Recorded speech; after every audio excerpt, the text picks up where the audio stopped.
자, 그래서 오늘은 조금 지난 시간에 이제 연장선과 함께 오늘 가장 중요한 주 항목은 무형문화재는 살아있다라는 거예요. 그 무형문화재는 살아있다. 그리고 그것을 살아있게끔 국가적인 어떤 보호체제, 그다음에 그 세계적인 어떤 보호기관에 대한 어떤 부분들로 접근을 할 겁니다. 그리고 나서 가장 중요한 부분이죠.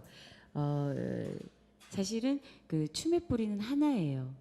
추매뿌리는 하나인데 그것이 오늘날 그 현대로 오면서 여러 가지 갈래가 나뉘어지고 그 갈래에 여러분들은 한국무용이라든지 현대무용이라든지 발레를 하게 돼 있는 부분입니다. 그래서 발레 영역 같은 경우에도 뭐 17, 18세기로 가면 오늘날의 발레에 비하면 그 가지가 또 한 번 늘어났다고 생각을 하시면 돼요.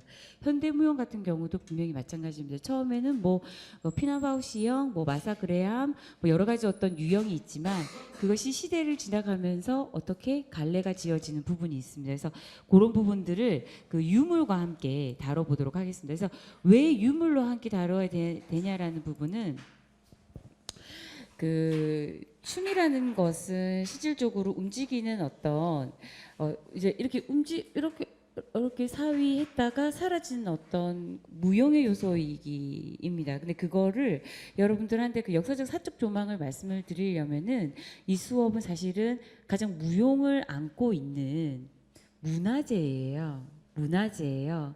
그렇다면은 무용의 어떤 요소로 자꾸 얘기를 강조하고 그 부분에 대해서 중요하다고 얘기를 했지만 그것이 실제로 역사 속에서 우리 춤이 우리의 한국의 어떤 우리의 얼과 정신이 담겨 있는 그 어떤 예술체가 담겨져 있는 유산 유형의 문화재를 갖다 여러분들한테 보여주는 게 맞다고 생각을 했습니다. 그래서 오늘은 그냥 좋은 그림 보면서 감상하는 어떤 시간으로 편안하게 가지시면 될 것 같아요. 자, 이게 지난 시간에 제가 말씀을 드렸던 게 뭐냐면 그 무형문화재에 대한 부분은 1964년도에 근대에 지정이 됐어요. 그것도 한국과 일본을 주축으로.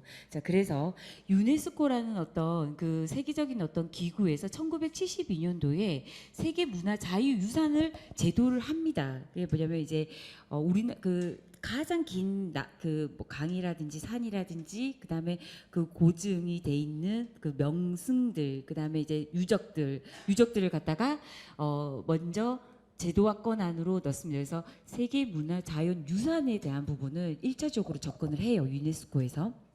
이제 접근을 하는데 1989년도에 전통문화와 민속에 대한 보존장치에 관한 공고안이 제시를 해요. 자, 누가 제시를 하냐? 여기서 제일 중요한 부분인데 그때 대사로 있던 한국 대사가 이거를 제안을 합니다. 뭐라고 제안을 하냐면 왜 유형에 관련돼 있는 유산만 다루냐? 무형에 대한 유산도 다뤄야 된다. 그 각 나라 지역이 갖고 있는 예를 들면은 일본으로 따지면 기카쿠라고도 하고 노라고 하는 거. 중국의 곤극, 극에 대한 극이죠.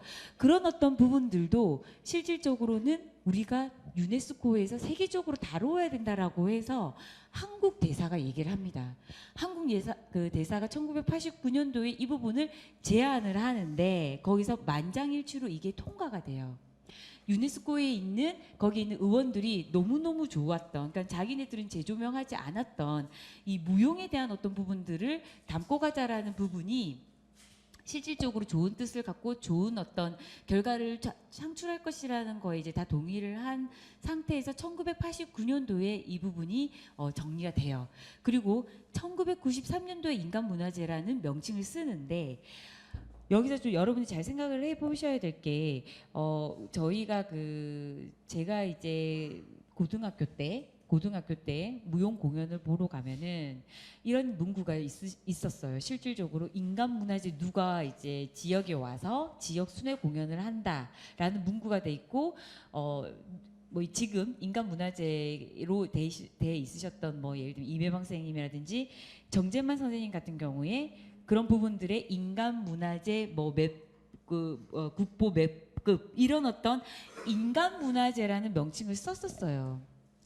근데 여러분 잘 생각을 해보시면은 그게 오늘날에는 사용하지가 않아요. 이때 1993년도에 인간문화재라고 그 부분이 먼저 인간부터 이 움직이는 무용의 요소를 갖고 있는 사람부터 지정을 하게 됐던 겁니다.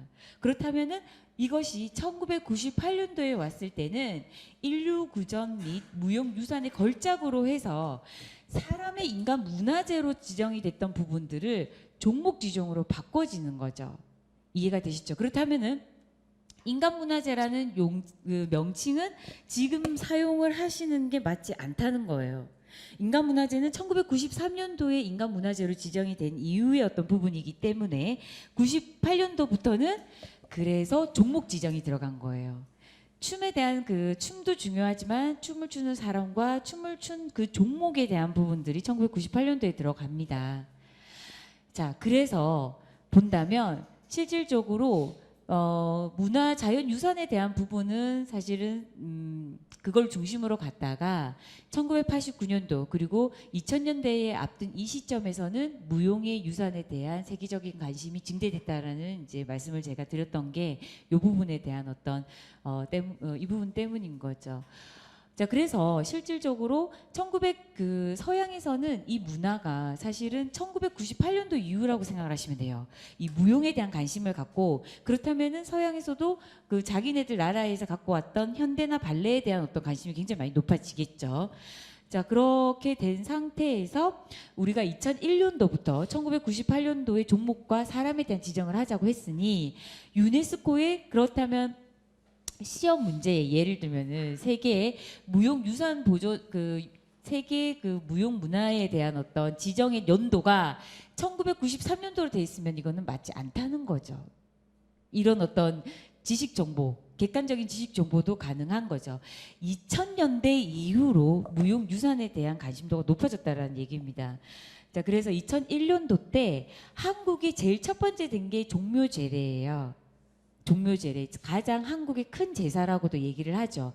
그리고 중국에서는 공극, 일본은 노, 인도는 쿠티야탐이라는 어떤 종목이 지정이 됩니다. 그리고 2003년도 때 우리나라는 이제 판소리가 지정이 되고 2005, 2009년도 때 그리고 2009년도 때 가장 많은 그 종목이 지정이 되죠. 그래서 초용무라든지 강강술래, 제주 칠머리 연등군, 남사당 놀이 연산제입니다. 그리고 농악인데 자 여기서 보시면 자 2009년도, 2005년도에서부터 2009년도 또는 2014년, 2005, 2009, 2014년도 요 세 종목에 대해서 이제 전반적인 여러분들이 무용문화재에 대한 이해가 끝나셨다고 하면 요 세 개에 대한 부분을 집중적으로 이제 춤 분석이 들어갈 거예요. 그래서 제가 이렇게 정리를 해 보니까 여러분들은 이 세 개 이제 무용 유산에 대한 부분에서는 좀 자신감을 갖고 계셔도 될 것 같아요. 왜냐하면 일단은 국가 내에서 좀 한국이 됐던 이제 일본이든 간에 비록 작은 나라이지만 꺼지네요. 작은 나라이지만 그 시작을 그리고 그 준비를 우리가 한국이 조금 더 좀 선발적인 어떤 입장에서 선진국적인 어떤 입장에서 들어갔고 그거의 어떤 결과물이 지금 다른 나라에 비해서는 많이 이제 등재가 된 상태예요. 그래서 아마 그래서 어쩌면 우리나라의 어떤 문화기관이라든지 문체부라든지 공공기관에서 이 부분에 대해서 좀 적극적인 지원을 하고 있지 않나 싶습니다. 그래서 지금 제주 해녀를 또 등재를 하기 위해서 굉장히 많이 노력을 하고 있어요. 그리고 이제 김장당구기 같은 거. 그래서 여기서 이제 여러분들한테 자긍심을 조금 심어주고 싶다는 생각이 드는 건 뭐냐면 한국의 그 무용문화재 보존 제도의 어떤 소개로 인한 세계의 어떤 무용문화유산이 발전되고 그리고 확대됐다라는 거예요. 그래서 굉장히 중요한 포인트가 되는 거죠. 세계 무용문화유산에 대한 부분 1964년도 그러면은 2000년도 그러니까 그 1998년도 2000년도에 유네스코에서 세계 그 무용유산에 대한 관심이 높아졌다면 이미 우리나라는 1964년도에부터 이 부분에 대해서 지정하고 보호법을 갖다 제정하는 어떤 정책들이 기반이 구축이 됐다라는 겁니다. 그래서 여러분들이 조금 자부심을 가지셔도 되는 부분이라고 생각을 합니다. 자, 춤의 뿌리는 그 하나이다. 왜 이러니 오늘? 이게 고장이 났었나? 자, 춤의 뿌리는 이제 하나예요. 그래서 여기서 보면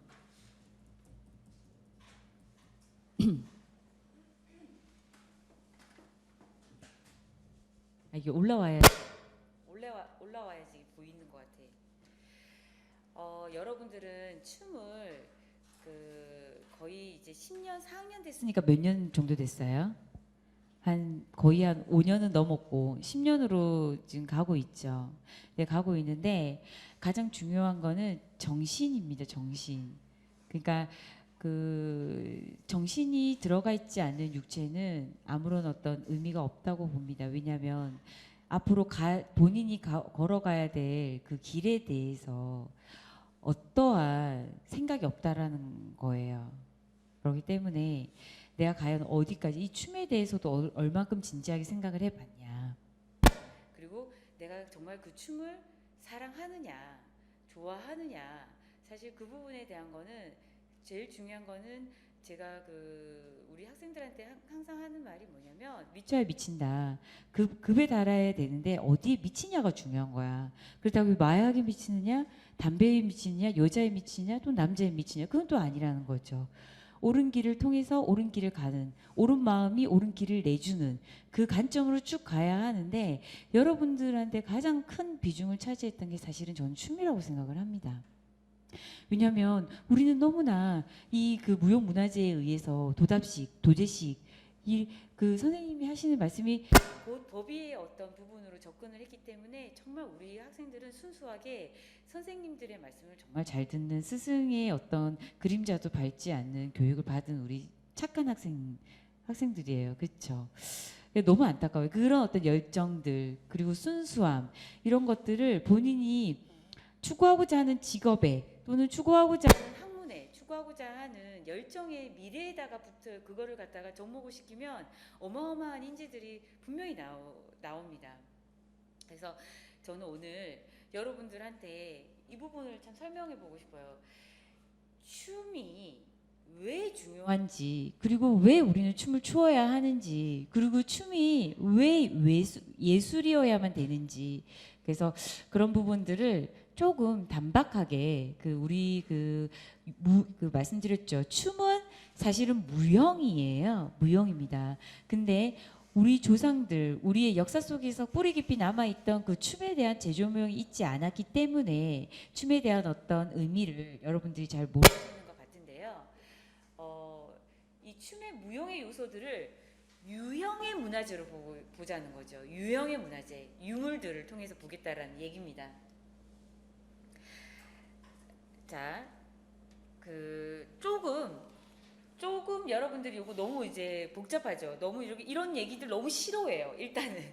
근데 조금 재밌어요. 이거를 조금 더 접근을 해보면 아무래도 4학년 수업은 아마 이게 가능할 거라고 저는 생각을 합니다. 설문의자라는 거는 뭐냐면 이제 중국의 가장 오래된 책이에요. 네, 책인데 그 유사, 그러니까는 그 글로 돼 있거나 기록이 남겨져 있지 않는 그 이전의 그 유사들의 어떤 우리나라 한국에 대한 어떤 역사를 보려면 실질적으로 우리나라보다 그 전에 발견돼 있는 책에 근거할 수밖에 없어요. 책에 근거할 수밖에 없는데 실질적으로 미라는 개념을 양이죠, 양입니다. 그리고 대자입니다. 이게 무슨 말이냐면은 양이 비대한 상태라는 거야. 이때의 어떤 의미는 수렵과 살기 위한 본능적 움직임의 어떤 생활의 기반으로 두었기 때문에 실질적으로 행복하고 좋고 아름답다라는 내 기분이 좋다라는 어떤 그 개념은 뭐냐면 실질적으로 양이 살찌는 상태라는 거예요. 양이 살찌는 상태. 그게 얼마나 행복한 그러니까는 먹기 위한 어떤 부분들인 거죠. 자, 그런 어떤 부분들인데 이때에 예를 들면은 사냥을 잘하게 해다오. 그리고 예를 들면 잘 먹고 잘 살고 외부의 어떤 강압에서 접근을 방지하기 위해서는 어디다가 제주가 뭐냐면 제사를 지내는 주인이에요. 이게 누구냐면은 이것 또한 무라는 겁니다. 요 무자와 이 미자에 대한 개념이 사실은 이 무와 일맥상통하는 부분이 있어요. 그래서 이 무를 뭐라고 얘기를 했냐면 기록이 각종 제사에서 가장 중요한 인물인데 이 여자는 여기서 중요해요. 제가 굉장히 좋아하는 제자입니다. 제주 제자입니다. 자, 제주 제자인데 여기 이렇게 보시면 이 제자는 보통은 안에서 바깥으로 빠져요. 예를 들면 목자를 써도 안에서 바깥쪽으로 하는데 이 제자만 바깥에서 안으로 들어가요. 이거는 의미입니다. 뭐냐면 벼가 익을수록 고개를 숙여라. 제자 본인이 재주가 많은 걸 바깥으로 너무 드러내지 말라는 뜻이에요. 그래서 바깥에서 안으로 들어가는 겸손의 뜻을 같이 포함되고 있는 거예요. 그러니까 뭐냐면 사람이 재주가 많으면 사람들의 어떤 시기와 질투와 본인의 자만에 빠져서 본인이 정말 급에 달하는 어떤 최고의 1인자로 가기 위한 중간에서 조금 포기할 수 있는 상황이 굉장히 많이 벌어져요. 그래서 김연아 어머니의 교육 방법이 뭐냐면 실질적으로 김연아가 뭐 피겨를 갖다가 연습하고 그 어렸을 때도 다른 조용히 굉장히 뭐라고 해야 돼 침전인 거죠. 아주 굉장히 밑으로 쭉 아주 침전해서 고요하게 가는 어떤 그런 부분들에 대한 교육, 어머니가 계속 그런 방침을 취하셨다고 하시죠. 그래서 너무 재주가 빨리 발견되는 게 그래서 어른들이 좋지 않다라는 얘기가 뭐냐면 그만큼 안 좋은 기운이 나타날 수 있다라고 얘기를 합니다. 그래서 저는 개인적으로 이 제자를 참 좋아해요. 그래서 바깥에서 안으로 들어가는 본인이 재주가 굉장히 커갈수록 조금 더 본인한테 마음으로 좀 집중할 수 있는 제자입니다. 그리고 정자는 뭐냐면 이 정자가 그 선자와 같이 거의 이제 그 선자와 같은 의미라고 생각하시면 돼요. 그래서 정스럽다 해서 정겨움의 어떤 정자를 쓰고 자, 이 색자예요. 감각입니다. 감각. 그러니까 이게 어떻게 저는 그걸 현대식으로 바꾼다면은 이게 색감할 때 색자잖아요. 그렇죠? 드러날 색자인데 요거는 그 색감이에요. 색감. 그러니까 여러분들이 이제 옷을 고르거나 이제 의상을 맞출 때 유독 그 색감이 굉장히 좋은 사람들이 있어요. 그거는 타고난 어떤 색에 대한 어떤 부분인 거죠. 그 다음에 이거는 예입니다. 매너라는 거예요. 예. 자, 그렇다면은 저는 이제 수렵을 하는 여자예요. 예를 들면은 뭐 수렵은 남자들이 했다면 나는 집안에서 뭐 예를 들면 가사 일을 하거나 이렇게 아기를 낳거나 생산하거나 보육하는 양육을 이제 했다면 그런 어떤 가사 일을 했다면 그런 어떤 상태들 잘 먹고 잘 살고 잘 싸고 잘 입고 그 다음에 번영하고 그 다음에 뭐 이제 외부의 어떤 자연 특히 자연이겠죠. 자연을 제어할 수 있는 모든 장치가 없었기 때문에 그런 부분들을 가나라는 사람이 누구였다? 무였는데 이 무가 무슨 무자냐면은 제자와 정자와 색과 예가 같이 들어간 사람이었다는 거예요.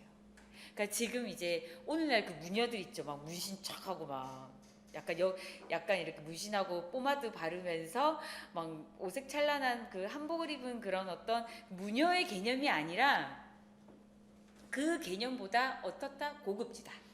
그래서 색과 정과 색과 예에 대한 네 가지의 그 여자들이 그 숙녀로서 갖춰야 될 레이디 퍼스트로 갖춰야 될 모든 부분들을 갖춘 사람을 무라고 했고 그 무가 하는 일은 뭐냐면 일반 여자들이 하지 않는 신과의 대화를 했다라는 겁니다. 신과의 대화. 그래서 영을 전달하는 사람으로부터 사실은 이게 시작이 됐어요. 그렇기 때문에 맨 마지막 문장을 보면은 곱게 화장을 하고 오방색의 화려한 옷을 치장하여 춤을 추는 무녀는 조선 후기의 무녀 유래 또는 역사가 될 수 있다라고 제가 얘기를 합니다. 그러니까 자, 참 중요한 얘기인 거예요. 이게 뭐냐면 저는 여러분들이 예술을 한다고 나는 춤추는 여자라고 한다면 적어도 색, 감각, 현대적 트렌드를 갖고 있으셔야 돼요. 그 다음에 인간적인 어떤 소통? 무슨 말인지 알죠? 정말 사람을 위하는 인류의 어떤 인인 거죠. 그 다음에 예의 법도, 매너라는 부분입니다.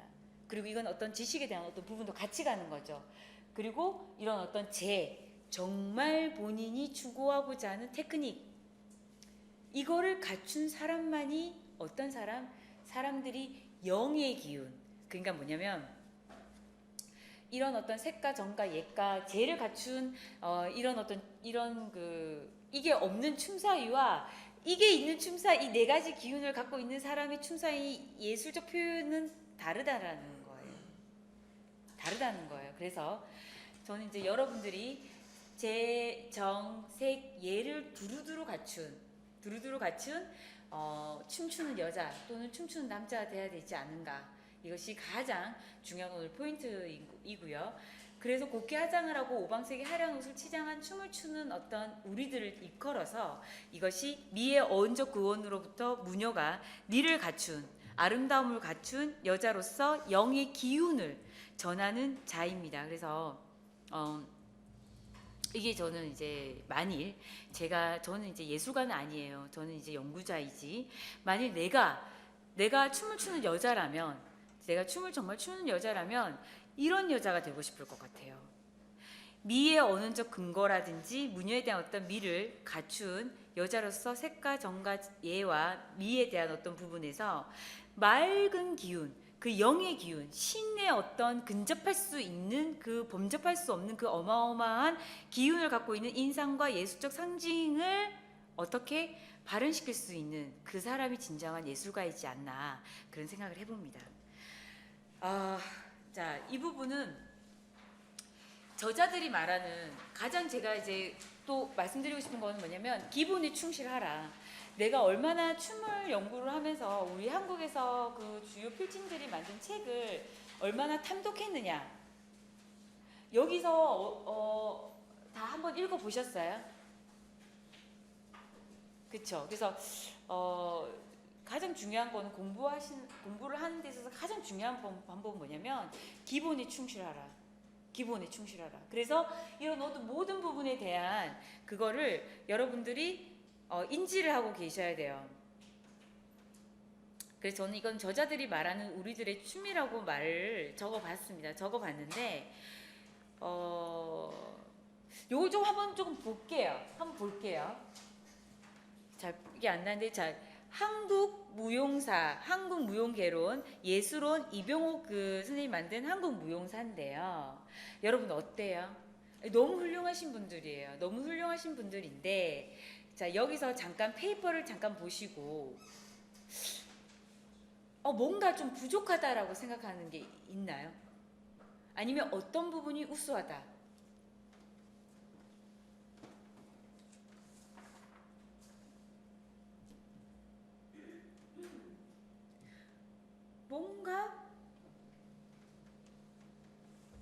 뭔가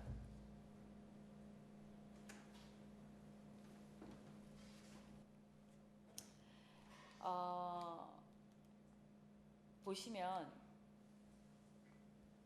분류 체계가 어때요? 예. 분류 체계가 그냥 좀 그래요. 그래서 자 물론 너무나 이제 그 우리나라의 어떤 대표하는 학문의 어떤 정립을 분산돼 있던 걸 정립하신 거는 인정을 합니다. 인정을 하고 그렇다면 이 부분에 대해서 보다 업그레이드 시켜야 될 게 여러분들이 할 일이죠. 사실은. 그러면 여기서 보시면 원시, 삼국, 고려, 조선으로 나누고 근대와 현대에 대한 개념을 좀 이런 식으로 분류 체제를 조금 해놨습니다. 그리고 여기서 보시면 삼국 이전에 고대 무용으로 하고 그 이후로는 그 고려, 조선, 현재 전승되는 이제 춤에 대한 부분인 거죠. 그리고 현재라는 말 자체도 이미 과거가 됐어요. 그렇죠? 그다음에 여기서 보시면 무용 발생의 계기 그리고 삼국시대, 고려, 조선 그리고 현대 속의 전통 계승에 대한 부분으로 나눴고 이 부분도 이렇게 정리가 돼 있는데 요거는 제가 여러분들한테 과제로 던져 드릴게요. 이게 어떤 부분이 어떤 식으로 더 가야 되는지 어떻게 분류 체제로 가야 되는지는 다음에 여러분들이 조금 더 한 번 더 피드백을 부탁을 드리겠습니다. 자, 고전으로 본 춤의 사적 조망 보세요. 이게 신석기에 발견된 조개 가면이에요. 신석기 때 어마어마합니다. 이게 부산의 초량에서 발견이 됐어요. 여러분들은 이걸 보면서 뭘 느끼셨어요?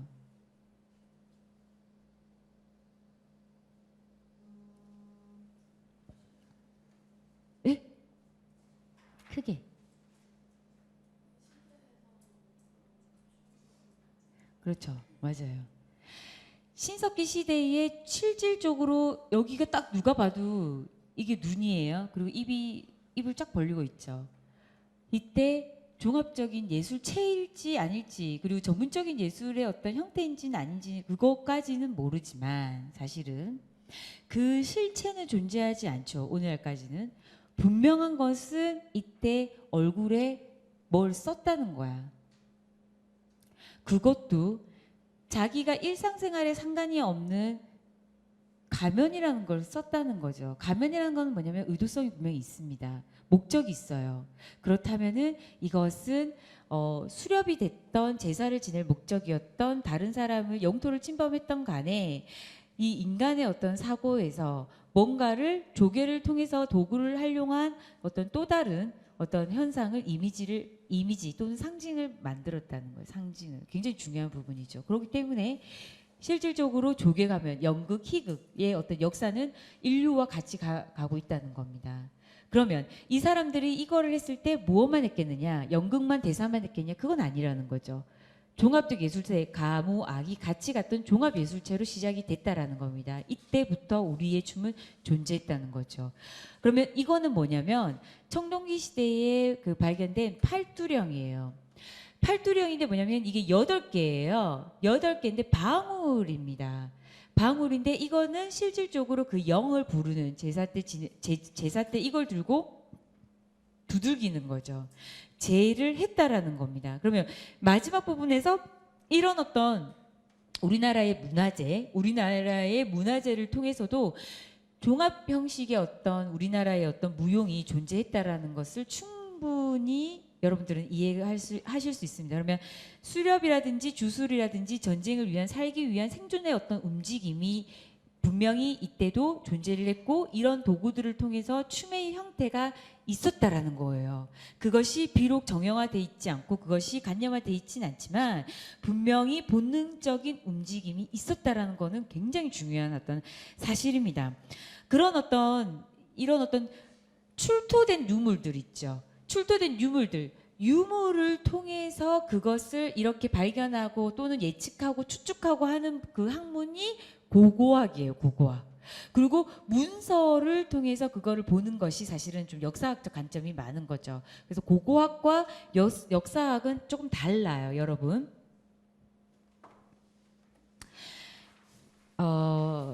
이제 그 삼국시대로 갑니다. 삼국으로 가면서 요게 고구려 벽화, 이게 신라 토인데 제가 그 예전에 이건 처음 제가 이걸 제시를 합니다. 제시를 하는데 저는 이게 무용사 쪽으로 굉장히 중요한 것 같아요. 무용 예술 쪽으로. 왜냐면 자, 제가 좀 전에 말씀드린 거는 뭐냐면 살기 위한 본능적 움직임. 사실 개념도 없고 의도도 없고 목적도 없고 어떻게 보면 종합적인 어떤 예술체였다면 무용이 실질적으로 무용이 공연화가 됐다라는 겁니다. 이거 되게 무용사 쪽 무용 예술사의 어떤 획기적인 시기의 어떤 변동이에요. 그래서 고구려 벽화는 실질적으로 안악지대, 그러니까는 지금으로 치면은 평양 쪽에 있어요. 그리고 여기 신라의 토우는 경상도 저기 그 경주에서 어마어마하게 엄청난 토우가 발견이 되는데 여기 이 화면이 잘 안 보이시는 것 같아요. 그래서 페이퍼를 조금 보시면 자 봅시다. 자 고구려 벽화가 있어요. 고구려의 안악벽화인데 위에 있는 사람이 말 위에 있는 사람이 누구예요? 관람객입니다. 자 그다음에 쪼르시 있는 여기서 인원수가 정확하게 파악은 안 되지만 하나 둘 셋 넷 5명이 있는데 그 위에는 층이 나뉘어져 있어요. 위에 2명 춤추는 사람 하나 둘 밑에 5명 밑에 악사가 하나 둘 셋 넷 다 6 4 6 7명이 있는데 저는 이걸 어떻게 해석을 하냐면 뭐냐면 의도된 안무예요. 왜냐면 지금 보통 앞으로 사람들이 이렇게 하는 일상의 어떤 동작이 아니라 뒤로 이렇게 되는 기억자형을 똑같이 만들고 있어요. 너무 힘들어요. 너무 힘들단 말이야. 뭐 이걸 해서 뭐 이렇게 돌렸는지 이렇게 해서 이렇게 그냥만 했는지는 모르지만 그 연속성은 잘 모르지만 가장 중요한 핵심 포인트는 뭐냐면 의식, 복식, 무복, 무용을 하는 옷이 있었고 무태가 있었어요. 무용을 하는 형태, 의도성, 그 다음에 무인, 춤추는 사람이 있었다라는 얘기입니다. 이 말은 뭐냐면 의도된 공연의 형식을 갖췄다는 겁니다. 그러면 무용 예술사적인 접근을 본다면 이거는 거의 초대 양상으로 이해하셔도 된다라는 거죠. 정말 대단한 것 같아요. 이 고구려라는 그 옛날 시대에 이미 우리나라 민족은 이렇게 목적, 누구를 위해서, 말을 탄 사람을 위해서, 관람객을 위해서, 그 다음에 본인들의 노력을 뭘로 안무로 보여줬어요. 우리 이거 이 동작 이렇게 맞추자. 6명이 너무 재밌어요. 그 다음에 복장도 무복의 어떤 복장을 취하고 있고, 또 재미난 건 뭐냐면 이 사람들이 오른쪽 발을 내디디면서 뒤를 이루고 있어요. 이건 분명히 의도된 그거라는 거지, 형태라는 거죠. 얘들아 1박에 나가는 거야? 이걸 맞췄다는 거죠. 우리가 이제 무대 뒤에서 얘들아 우리 오른발 할 때 왼발 나가는 거 아니야? 오른발로 나갑시다. 오른발로 우리 쭉 장걸음 나가면 우리는 알아듣고 장걸음, 이때 말한 장걸음이 한 박에 8번 가는 거냐, 뭐 한 박에 16번 막 춤추고 가느냐, 우리는 알거든. 그러니까 여기서 중요한 거는 무복과 무태와 무인의 춤공연 요소의 어떤 초대 양상이 나타났다라는 겁니다. 그래서 이런 거 자체를 우리 무용하시는 학자분들이 제시를 하는 것 자체가 사실은 가장 중요한, 그렇게 되면 우리가 할 일이 참 많죠. 자, 이건 신라토우예요. 신라토우를 보시면 너무나 재밌어요. 얘네들이 지금 보면 다 춤을 추는데 여기 얘 있죠. 얘 뭐 쓰고 있어요. 얘 얼굴이 얘라면 얘는 참 힘들 거야, 살기가. 근데 가면을 쓰고 있어요. 근데 이 가면의 모양이 봐요. 얘는 다이아몬드형이라면 얘는 삼각형의 모양이고, 또 다른 사람은 둥근 모양이 있는 거죠. 그러면 가면의 형식은 달랐다라는 겁니다. 가면의 형식도. 그 다음에 또 공연의 양상을 볼 수 있다는 게 뭐냐면, 이쪽을 보면은 이 사람들이 발레로 치면 안반가, 이게 뭐죠? 이게 뭐죠? 이렇게 앉는 거, 아나바죠. 아나바의 형식을 하고 있다는 게, 둘이 똑같은 그 머리와 똑같은 몸체와 똑같은 팔 동작을 하고 있다는 거는 뭐냐면, 이거는 군무를 하고 있어요.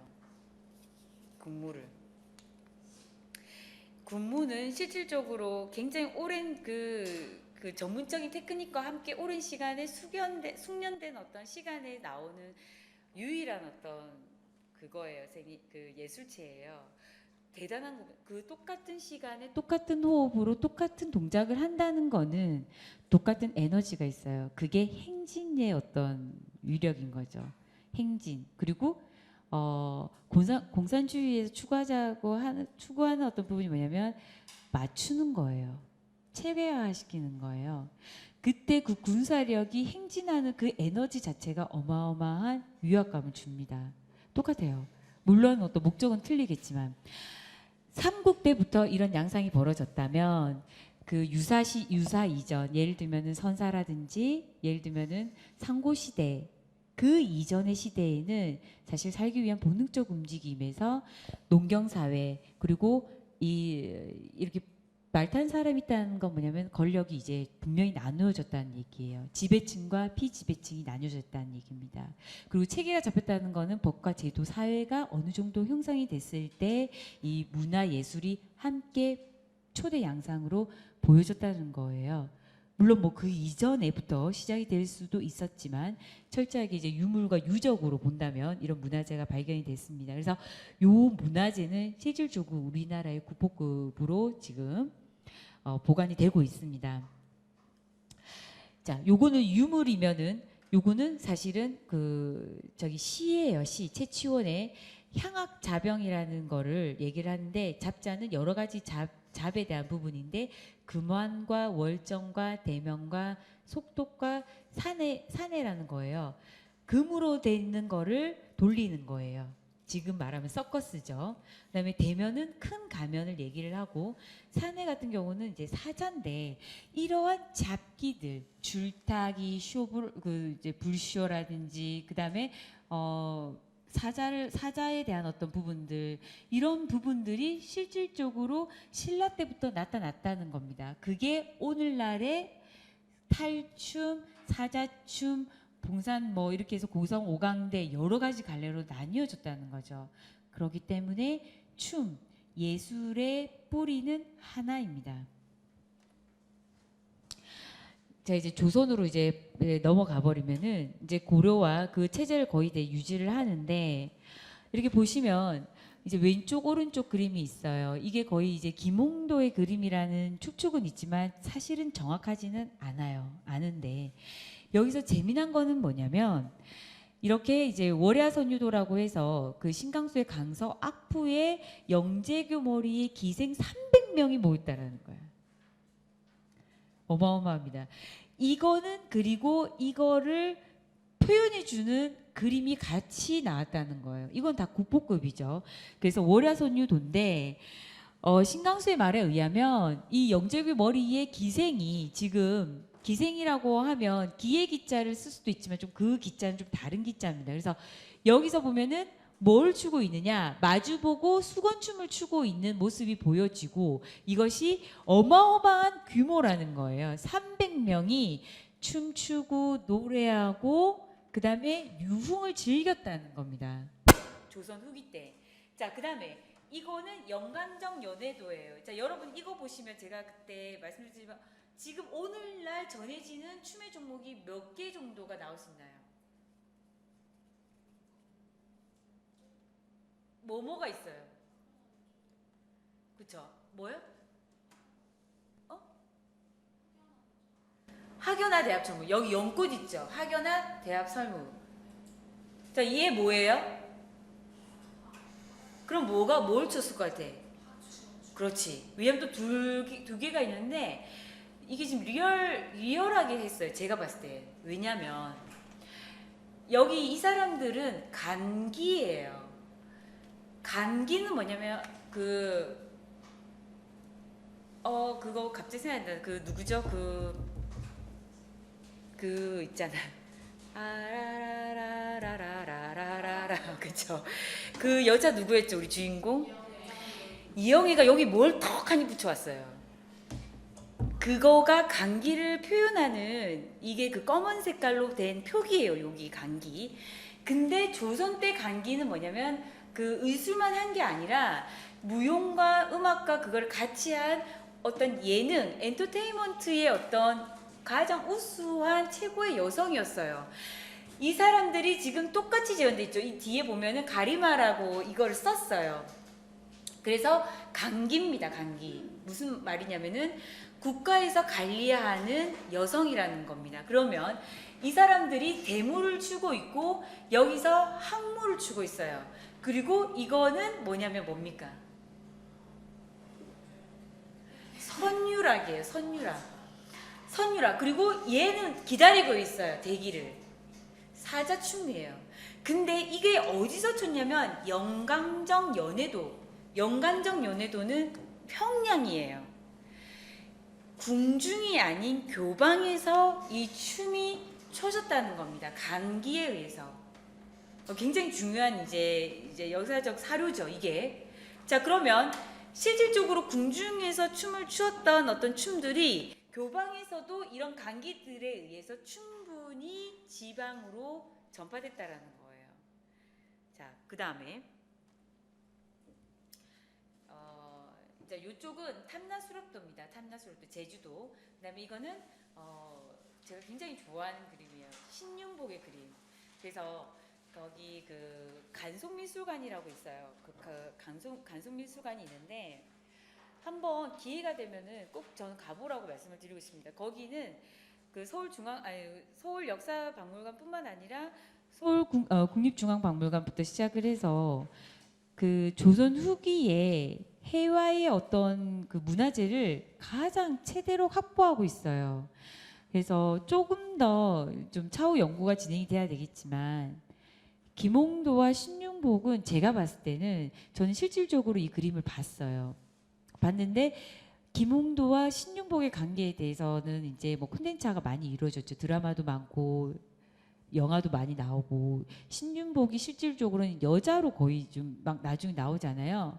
왜 그런 가설을 그 콘텐츠화를 해서 소스를 해서 이런 어떤 영화 제작을 할까라고 생각을 봤더니 실제로 신윤복의 그림을 봤더니 여자 같아요. 여자 같아요.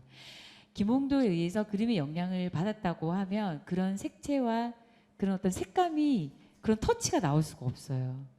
그래서 저는 그래서 신윤복에 대한 어떤 부분이 여성화된 그 남자 아니면 여성이지 않을까라는 그 생각을 사실 그림을 보고 얘기를 제가 조금 얘기가 나왔습니다. 그래서 자, 요거는 탐나수록도입니다. 탐나수록도인데 이거는 제주도의 그 가장 1급 보물이에요. 문화재입니다. 문화재.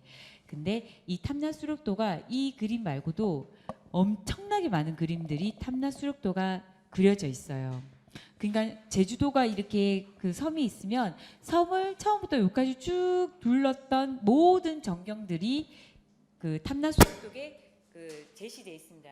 근데 탐나수록도는 실질적으로 서울에 있는 그 가장 중요한 그 부사 대통령급이라고 해야 되나요? 그런 관료직이 내려왔을 때 전방 폭포에서 이렇게 남자 둘이서 춤을 추는 모습을 그렸던 겁니다. 자, 그다음에 요거는 남양 그 만흥이라고 해서 여름날 산속 시원한 데 들어가서 흥을 돋구는 부분인데 여기서 이 사람들은 누굽니까? 악사들이에요. 악사들인데 실질적으로는 도포도 입고 갓을 해서 예의를 갖췄습니다. 또한 대단한 이제 선비인 거죠. 관료직에 있는 거고 중요한 건 이 사람들이 실질적으로 사면육각을 거의 다 지금 구비를 했어요. 자, 이렇게 본다면 이 무필대무 남불수 여번수라는 부분이 있는데 이거는 같은 동시대의 세식기에서 나옵니다. 세식기. 자, 이게 뭐냐면 민속, 우리나라 민속을 조선 후기 때 어마어마하게 나와요. 그 조선 후기 때 뭐 예를 들면은 유명한 어떤 필진에 의해서 반드시 춤은 대무, 대자를 써요. 마주보고 추고 남자의 소매는 덮고 여자의 그 번수, 이 소매 길이에 대한 부분을 실질적으로 얘기를 합니다. 뒤집거나 소매에 그 소매 숫자를 써가지고 덮어야 된다라고 얘기를 해요. 덮어야 된다. 덮지 말고 덮어야 된다. 실질적으로 뭐냐면 이 그림과 이 세식기의 기록이 매칭된다는 거예요. 얘는 신윤복이 그리고 이 세식기는 동국세식기가 됐던 열왕세식기가 됐던 이거는 유명한 학자가 썼는데 그만큼 우리 조선 후기의 민중의 삶을 이렇게 대변했다는 겁니다. 기록으로. 이런 어떤 매칭하는 작업을 저는 사실 연구를 하고 있어요. 그러면 춤은 마주보고 춰야 되고 남녀가 췄을 때는 그 도포자락이 덮고 여자는 소매를 갖다 뒤집어야 된다라는 어떤 이런 문구들의 어떤 부분들이 있다면 많은 그 우리 민중의 삶에서 우리 춤이 굉장히 깊숙하게 들어가 있다라는 겁니다. 그리고 그거는 어떻게 그림 또는 역사물 그 기록 세식기라는 어떤 우리나라 가장 중요한 기록물에 의해서 전달이 되고 있다라는 거죠. 물론 그거는 굉장히 많은 빙산의 일각입니다. 무용에 대한 조각은. 하지만 그 조각 자체가 의미하는 거는 굉장히 크다는 거죠. 자, 여기도 제가 굉장히 좋아하는 그림이 또 나오죠. 자, 요거는 경동잡지 복고인데 또 마찬가지입니다. 이것도 신윤복의 그림이에요. 근데 너무 재미난 게 뭐냐면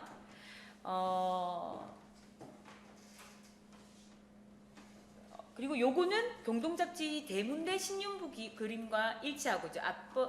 전장과 동일한 거고 이거는 김준산 각신오름입니다. 자, 그 동양 예술을 공부를 앞으로 하실지 안 하실지는 저도 잘 모르겠어요. 여러분들이 이제 뭐 발레 쪽, 현대 쪽 학문으로 가실 수도 있고 한국학 쪽으로 가실 수도 있고 예술학 쪽으로 가실 수도 있고 동양 예술 쪽으로 가실 수가 있는데 만일 고전으로 가신다, 동양으로 가신다라고 했을 때 그리고 서양 예술과 대비해서 배우 공부를 비교 연구를 하더라도 제일 중요한 거는 신윤복과 이 김준산을 빼놓고 말씀을 할 수가 없어요. 김홍도도 마찬가지입니다. 김홍도도 다시 좀 설명을 해드릴게요. 자, 요거는 뭐냐면 중이 조선 후기에는 사실은 억불 정책이에요. 그러니까 불교를 갖다가 좀 제어하는 부분이 조금은 있었습니다. 왜냐면 유교가 들어가야 되기 때문에. 근데 여성들이 유일하게 외출할 수 있는 기회가 이걸 쓰고 할 수 있는 기회가 사실은 가장 그 불교라는 거는 또 유교 이전의 아주 기층 문화이기 때문에 그거를 하루아침에 바꿀 수는 없습니다. 그래서 유일하게 어떤 산행을 갈 수 있거나 또는 야외 활동 또는 바깥 공기를 마실 수 있는 어떤 절로 불공을 들으러 갑니다. 불공을 들으러 가는 길에 중이 이 북을 두드리고 건립을 합니다. 왜냐하면 절을 갖다 운영을 해야 하기 때문에. 그래서 실질적으로 벚꽃자를 써가지고 벚꽃을 두드린다라고 들어가는 북을 친다라는 개념으로 들어가는데 요렇게 들어가죠. 그래서 실질적으로는 여성들의 지갑에서 돈을 갖다가 건립을 해요. 건립을 하고 이것이 조금 전문 단체들과 만나면서 오늘날의 무엇 각시노름 같은 탈춤으로 연결이 됩니다. 사실 여기서 여기 가는 과정, 여기서 또 여기에 대한 연관성, 추추, 선후 관계는 아직도 많은 담론의 대상이 되고 있습니다. 너무나 복잡하기 때문에 그 선후 관계를. 그리고 명칭이 너무나 다양합니다. 건립회, 거궁회, 사당회, 남사당회, 뭐 엄청나게 기하급수적으로 연희단체, 춤추는 단체가 늘어납니다. 근데 그게 무슨 말이냐면은 이때 조선 후기를 기점으로 어마어마한 본능, 뭐라고 해야 되나, 예술 창작의 본능의 어떤 욕구가 증대됩니다. 그렇기 때문에 기록물이 굉장히 많이 나오죠. 그래서 조선 후기를 중점적으로 많은 전통 예술가들이 공부를 하고 있습니다. 그래서 요거를 이렇게 쫙 보시면 오늘날의 여기서 보면은 승무의 복장과 굉장히 많이 유사해요. 정말 유사합니다.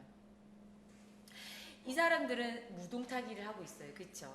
그리고 이 사람들은 옷을 입고 승복을 입고 북을 두드리면서 건립을 하고 있습니다. 그래서 이런 벚꽃은, 자, 중요한 건 뭐냐면 이제 공부를 이렇게 쭉 이렇게 하시다 보면은 이 그림을 보고 이 그림에 대한 해석을 할 때 얘는 뭐 빨강, 이 여자는 이 옷을 입고 뭐 남자는 뭐 갓을 쓰고 이런 수준이 아니라 이거에 대한 시대적 배경, 그 다음에 역사적 배경, 그 다음에 예술적인 배경을 아셔야지만 여기서 무용에 관련되어 있는 한 줄기의 여러분들의 그 글을 만들어낼 수가 있는데, 실질적으로 이 신윤복의 그림은 경동잡지 세시자병, 한양세식기, 열왕세식기가 나오잖아요.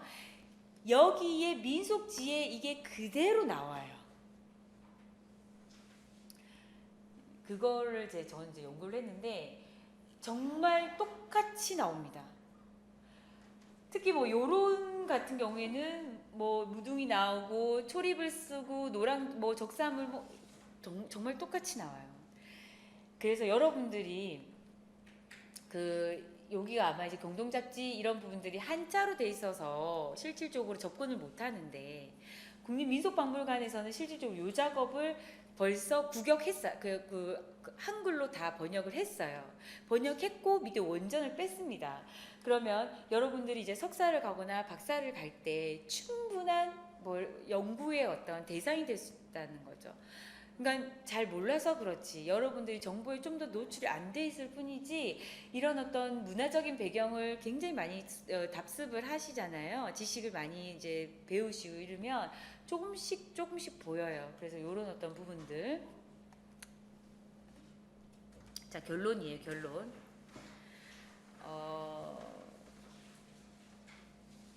그 제가 그 앞부분에서 조금 그 선행 연구자분들이 하고 이제 제시를 했던 연구 자료가 좀 분류 체계가 조금 이해가 좀 안 된다는 부분이 조금 있었습니다. 그래서 그 부분들을 조금 더 보완을 해 보면은 사실 요 페이지 하나만 봐도 여러분들은 내가 이때까지 했던 춤, 그것도 사실 여러분들이 뭐 러시아라든지 프랑스라든지 그 나라에서 춤을 배운 게 아니라 여러분들은 한국인이에요.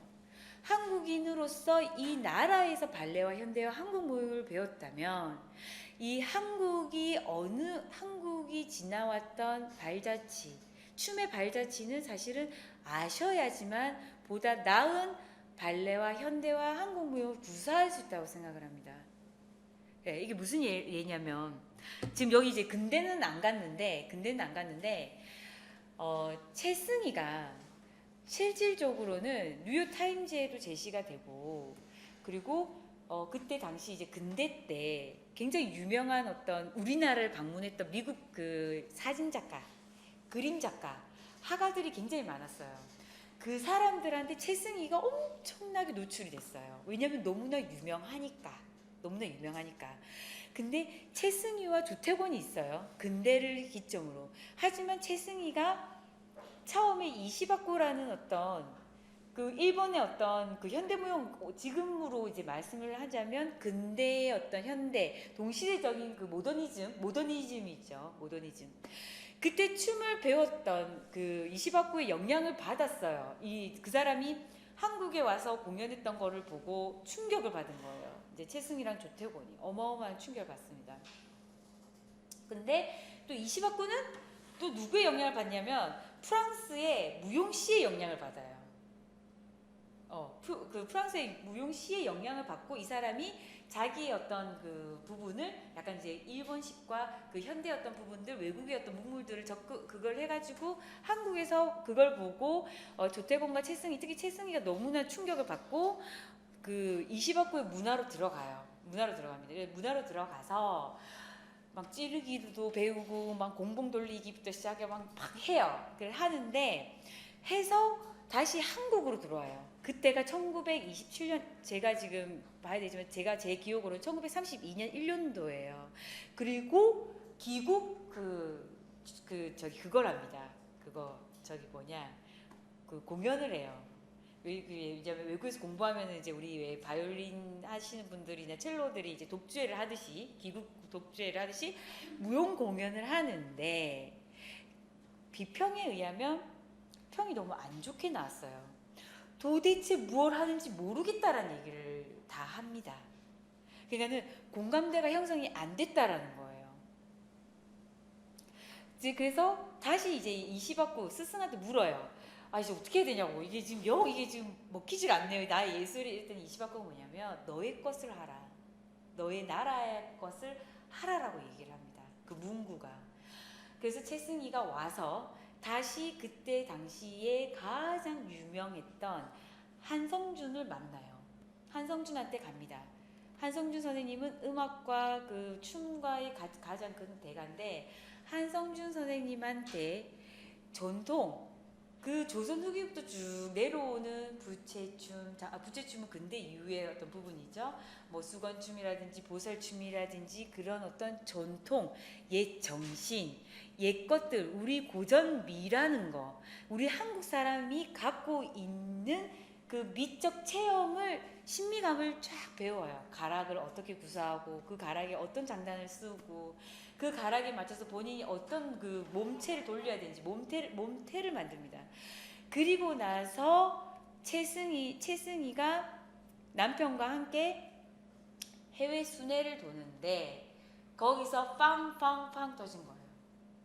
그러니까 마침 CJ에서 비비고 뭐 이런 거 있잖아요. 비빔밥, 뭐 세계적인 뭐 불고기, 그 나라 외국 것을 자기야 하는 게 아니라 내 거를 세계화했다라는 거예요.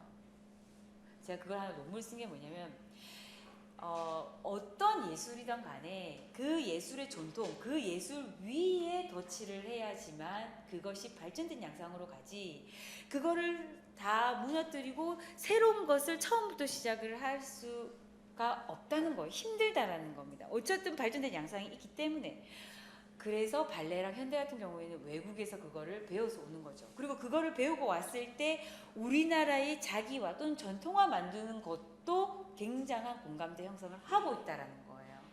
그렇기 때문에 우리나라의 정서, 우리나라가 갖고 있는 우리나라 사람들이 갖고 있는 그 예술적 문화가 하루아침에 이루어진 게 아니라는 거예요. 그 오랜 역사를 갖고 왔던 부분들. 그렇기 때문에 여러분들이 예술을 만들려고 생각을 한다면 그런 부분들을 굉장히 고민을 많이 해보셔야 된다는 거죠. 네, 그래서 저는 그 최승현 조태곤이 그래서 뭐라고 그때 정리를 제가 그 결을 졌냐면 결말을 뭐라고 썼냐면 뭐냐면 무조건 수용이 아닌 자체적인 어떤 수용과 변용의 어떤 부분으로 발전된 양상이 보이고 전통적 기반을 통한 우리 춤이 선보였을 때 그건 뿌리가 깊은 나무처럼 흔들림이 없이 모든 사람들이 공감대를 형성하고 전통 대대로 연결될 수 있는 전승이 된다라고 그때 이제 기결을 했던 걸로 기억이 나는데 우선 그때가 이제 근대 부분이에요. 근대 굉장히 이제 혼선의 어떤 시기입니다. 그래서 이 부분만 보면 이제 여러분들이 아마 춤에 대한 어떤 이때까지 여러분들이 고민했던 부분들 그리고 춤이 과연 무엇인지에 대한 부분들 과연 우리 한국 춤 우리 한국에 남아있는 오늘날의 춤이 어떤 관점으로 어떤 역사적인 어떤 증거로 남아있는지에 대한 부분이 조금은 정리가 되실 것 같아요. 그래서 딱 정리를 해봤는데 선사, 사만, 고구려, 백제, 신라, 고려, 조선입니다. 그래서 요 시대적 부분은 사실은 연대표를 기준으로는 했지만 조금은 이렇게 좀 크게 갔어요. 예를 들면은 신라 다음에 통일신라가 들어가야 되겠죠. 그리고 좀 약간 이건 맥락적인 부분입니다. 맥락적인 부분. 자, 우리가 봤어요. 그 유적들, 문화재를 봤습니다. 우리는 무형문화재니까. 조개가면 및 팔도령을 봤을 때 실질적으로 이 시대의 춤은 정말 그 살기 위한 본능적 움직임을 시작으로 했다라는 겁니다. 그래서 가무하게 총체적 양상이었어요. 자, 김윤지, 자 노래만 하세요. 자, 그다음에 뭐 아무개 악만 하세요가 아니라 이 무인이라는 사람, 미녀라는 사람 또는 무녀라는 사람이 재와 애와 그 모든 어떤 기술들, 에너지, 영을 전달하는 이 곱게 치장한 이 여자는 모든 것을 다 한 사람이었다라는 거예요. 처음에 곱게 오방색을 입고 영의 기운을 정하는 그 영의 기운을 전하기 위한 가장 첫 번째는 뭐냐면 또 딴 얘기가 들어갔는데 저기 장장가 지금 갑자기 생각이 잘 안 나는데 뭐냐면 어떤 사람이 그러니까 쉽게 설명을 할게요. 어떤 사람 뭐냐면 그 백정이 뭐냐면 쉽게 설명을 하자면 가죽과 꺼죽과 그 안에 있는 살을 벗기는 사람이에요. 백정은 이제 그걸 이제 벗기는 걸 계속 벗기는 거죠. 벗기는 거. 근데 사실 백정이라는 게 굉장히 좀 옛날로 치면은 전문적인 직업은 사실은 아니잖아요. 그쵸? 계속 피를 보고. 근데 그 사람은 계속 이걸 하는 거예요. 벗기는 거예요. 계속. 그거는 도제식처럼 똑같은 반복적인 어떤 그 기운으로 계속 벗깁니다. 근데 그게 마침 다른 사람이 들었을 때는 음악같이 들렸다라는 거예요. 그래서 그게 뭐냐면 그래서 생활의 달인이 있는 거야. 나는 그 PD 정말 생각이 있는 것 같아. 막 기밥 싹 돌리고 막 저기 뭐냐 합박 탁탁탁 하고 그거 예술이에요. 종이 탁탁탁. 난 해라고 할 수도 없어요. 이거 종이 뭐 이렇게 세우는 거, 종이 박스 접시기, 뭐 물병 담기 뭐 이런 거 그거 뭐냐면 본인이 이걸 하고자 하는 철학과 이걸 하고자 해야 하는 어떤 목적만 있다면 그거를 계속하면 달인이 된다라는 거예요. 마침 백정이 이 꺼죽을 벗기는 이 소리마저도 그 백정은 정말 순수한 마음으로 계속 이것만 벗겼다는 거예요. 벗기니 어느 순간 그게 그 기술이라는 거예요. 사실은 그 소리는 아니었을 것 같아요. 제가 봤을 때 그 소리가 그렇게 좋게 들리진 않지만 그 사람이 그거를 갈라내는 그거를 정말 정교하게 벗겨내는 그것 자체가 예술이에요. 그 기회 자체가 도의 경주로 갔다라는 거예요. 그러면 여기서 그때 아까 말했던 예쁜 화장을 하고 오방색을 입은 여자는 영의 기운을 전하는 자여야 된다라고 얘기를 합니다. 그 말은 뭐냐면 그 무용이 됐던 음악이 됐던 춤이 됐던 또는 뭐 미술이 됐던 간에 그 하나의 어떤 연마의 어떤 숙련의 과정이 있는 자여야 된다라는 거죠. 그걸 10년, 20년 하면 어떤 장인이 된다라는 맥락과 같이 하는 겁니다. 굉장히 그 부분은 조금 정말 그래서 하나에 몰입해서 그 하나만 파고드는 그 정신 자체는 예술 정신의 첫 번째 예술 마음이 가져야 되는 부분인 거죠. 자, 그렇다면은 미녀 무학 그 감옥의 총체적 양상이었다면은 사만시대 또는 이제 고구려화라는 어떤 국가 체제가 가면서 공연 예술의 대도 그 모습이 보입니다. 그리고 사만시대 가장 여러분들이 많이 알고 있는 영고와 동맹과 뭐 무천이라든지 이런 어떤 제천 의식이 나오는데 이것 또한 하늘한테 비는 제사예요. 우리 조금 더 하늘 비 좀 덜 내리게 해주세요. 그 다음에 태풍 좀 오지 말게 해주세요라고 하는 대동적인 어떤 의식들이 나옵니다. 그래서 영고라든지 동맹이라든지 무천의 어떤 민속무용의 그래서 이 시점을 민속무용의 태동기라고 하죠. 민중과 함께 어울리는 대동적 움직임이라는 얘기입니다. 그리고 고구려 백제 신라로 가는데 가장 이제 제가 중요한 포인트가 이제 고구려 신라인데요. 고구려 신라인데 그렇다고 해서 백제가 그런 기록이 없느냐? 그건 아닙니다. 백제 기록에도 이제 그게 분명히 있어요. 다음에 이제 그거는 시간 될 때 얘기를 하고 뭐 미바지라든지 백제의 춤을 추는 사람한테 벼슬을 줬던 기록들이 나옵니다. 그래서 고구려와 신라인데 여기서 제일 중요한 거는 우리가 예술하는 사람으로서 필요하셔야 되는 게 공연 예술 양상이 초대 양상이 시점이 고구려로 볼 수 있다라는 거 너무 중요합니다. 의도된 어떤 양식에 의해서. 그리고 신라 같은 경우는 어마어마하죠. 사실 신라가 왜냐하면 신라는 통일신라 시대를 기점으로 수도권의 중심지였어요. 신라.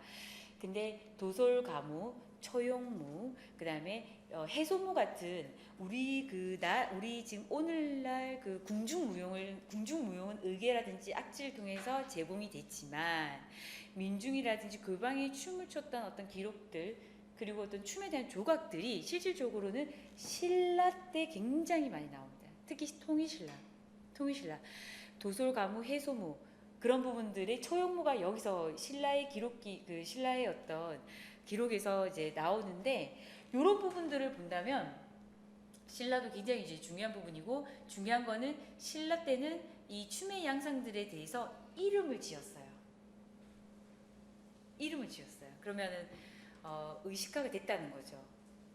그리고 삼국대를 기점으로 여러분 그런 말 많이 쓸 거예요. 금척, 가척 또는 금객, 가객, 객자 또는 척이라는 개념은 뭐냐면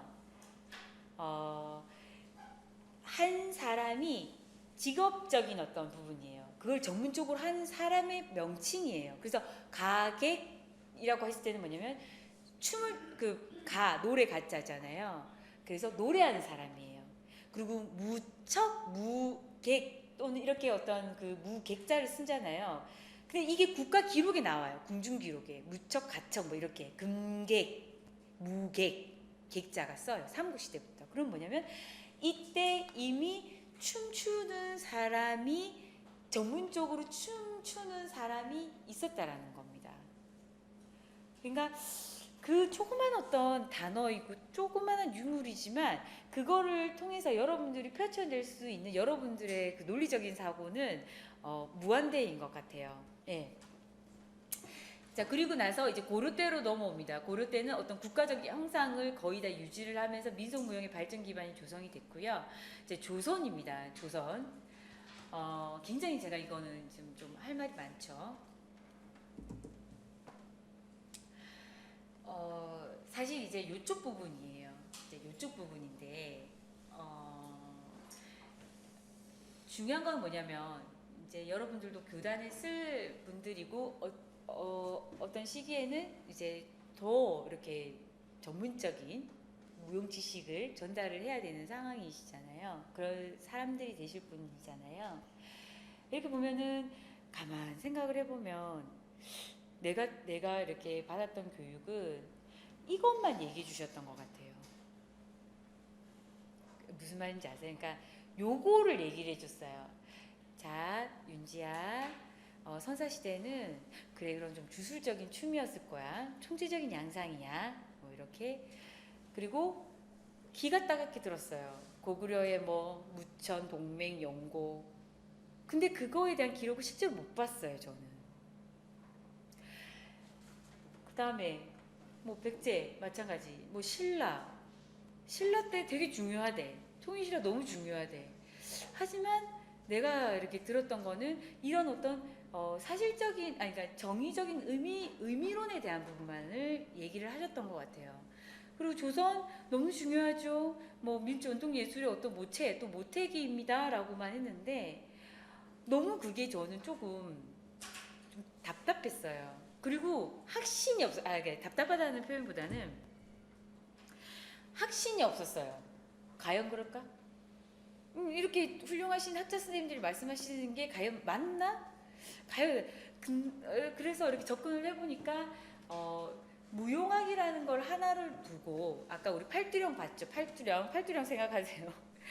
이 무용이라는 부분을 하나를 놓고 역사학, 그쵸? 고고학 또는 미술학 또는 뭐 문화 인류학 그런 여러 가지 어떤 부분들을 조망을 해보니 자료를 찾아보고 유물을 꺼집어 내보니 그게 조각보가 맞춰졌다라는 거예요.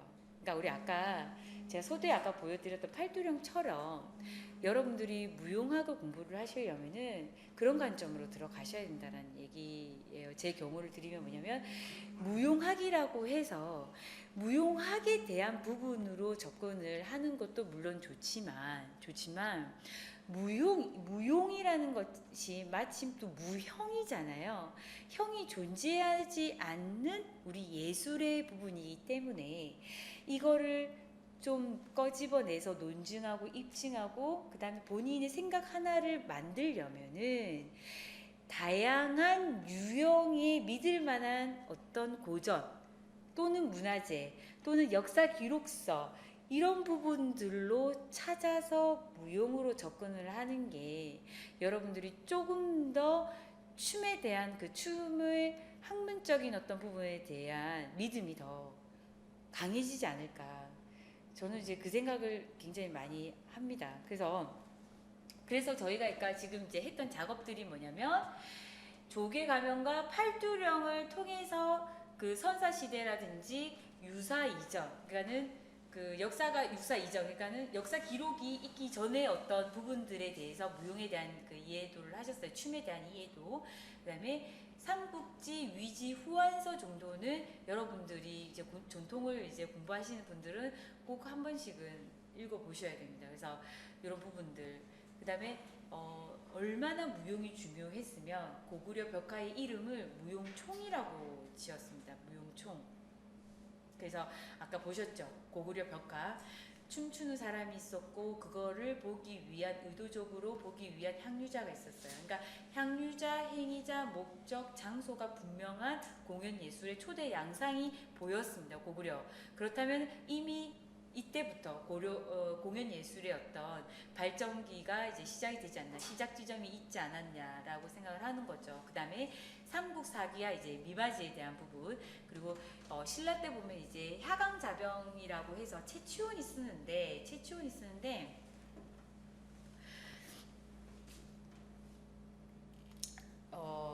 굉장히 중요하죠. 굉장히 중요하죠. 왜냐면 채치원이라는 문인이 5가지의 그 시를 읊어요. 그럼 뭐냐면 그러니까 금으로 된 공을 돌리는 모습을 그때 당시에 그 기록을 합니다.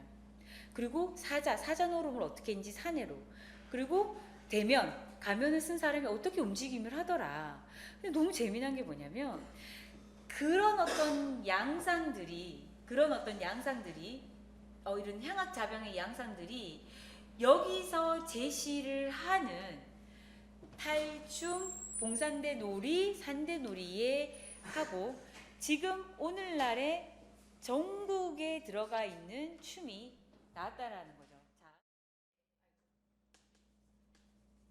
여기 부산 쪽은 야류죠. 그러니까는 전국으로 돌아요, 얘네들이. 그러면 그러니까 첩이라고 보통 얘기해. 소무가 작은데 첩인데 소무라는 단어가 여기는 또 틀려요. 그러니까 여기는 본산대 놀이 뭐예요? 송파 산대놀이가 있어요. 양주 별산대놀이. 그러면 여기에 있는 소무는 여기서는 소무라고 불렀지만 여기서는 선녀라고 부르더라. 또 이거를 여기서는 뭐라고 부르냐면은 덜머리집이라고 불러요. 덜머리집이 오늘날 서울의 용산 지역이래요. 거기에 있는 술집 여자 이름을 따서 이거 너무 웃긴 거예요. 너무 재미난 거예요. 그리고 여기는 이제 항해도는 이렇게 가는 거죠. 그럼 본산대놀이라고 부르죠. 여기는 오광대. 지역마다 명칭이 틀려서 이것이 각각이 뭘로 오늘날 문화재로 형성됐다는 거예요. 그렇다면은 거슬러 올라가면은 거슬러 이렇게 갑니다. 그러니까 여기서부터 시작. 무슨 말인지 알겠죠? 그래서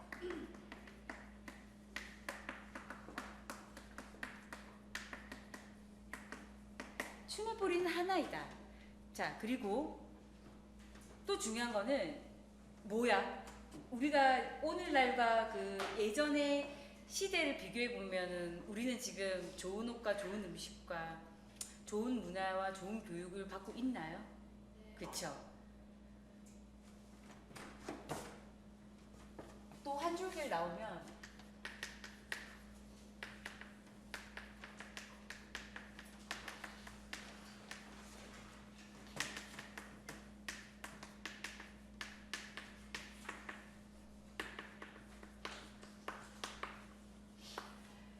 그 갈래가 처음에 뿌리는 하나였는데 이게 시대가 이렇게 오면서 원래 뿌리는 하나였어요. 이렇게 시대가 올라가면서 가지를 치잖아요. 그쵸? 가지 계속 쳐. 또 이제 뭐 중간에 가지치기 할 수도 있겠지만 여기에 여러분들이 있다는. 그러니까 춤의 뿌리는 하나로 시작을 하고 그리고 그 시대적 발전에 의해서 춤의 종류와 어떤 춤의 발전은 더 세분화되고 전문화되는데 왜 여러분들이 할 일이 없겠습니까? 그래서 저는 사실은 이제 이 부분을 설명하기 위해서 이런 많은 얘기를 했던 것 같아요. 왜냐하면 문화재가 지금 오늘날의 문화재가 왜 똑같은 이제 가면을 쓰고 똑같은 주제를 가지고 소물을 뭐 꼬시거나 뭐 파괴하고 뭐 탈춤하고 거의 비슷해요. 비슷한데 왜 중부 지역에는 그걸 본산대놀이, 송파산대놀이, 산대놀이라고 하고 왜 그 경상도에서는 왜 이것을 야류 또는 오광대로 하는지 이거에 대한 부분에 대해서 사실은 여러분들이 한 번은 짚고 넘어가야 될 것 같아서 오늘 이 얘기를 한 거예요. 가장 저희가 지금부터 다음 차시부터 하셔야 되는 부분 사실은 이 부분이고 요 위에 대한 부분은 이런 가정들 조선에 대한 어떤 부분들의 이해가 없이는 이 부분을 절대로 이해할 수가 없어요. 이 부분을 왜냐면 같은 그 공부를 할 때 가장 중요한 건 뭐냐면 구조화입니다. 이렇게 한번 본인 스스로가 이렇게 표식이 됐던 도식화가 되면은 그 지점의 그 중간 지역의 상부 그리고 맨 끝이 오늘날의 어떤 부분인데 오늘날 무형문화재에 대한 부분에 각 지방으로 전국적으로 분포되어 있는 게 뭐가 있었느냐라는 거가 이제 되는 거죠. 자, 오늘 조금 강의가 많이 길었는데요, 여러분. 가장 중요한 거는 뭐냐면 그렇습니다. 생각. 부모님에 대한 생각, 직업에 대한 생각, 나의 생각도 중요하지만 춤에 대한 생각을 정말 한번 고민해 보시면서 지금부터 여러분들은 뭐든 할 수 있어요. 나보다 더 희망이 있어. 무슨 말인지 아시겠죠? 나보다 더 희망적인 사람들입니다. 그래서 뭐든 할 수 있습니다. 뭐든 할 수 있으니까 지금은 많이 보고 많이 듣고 많이 사고하십시오. 아시겠죠? 그리고 저희는 다음 시간은 제가 우리 반장을 통해서 제가 전달하도록 하겠어요. 네, 수고 많으셨습니다. 예.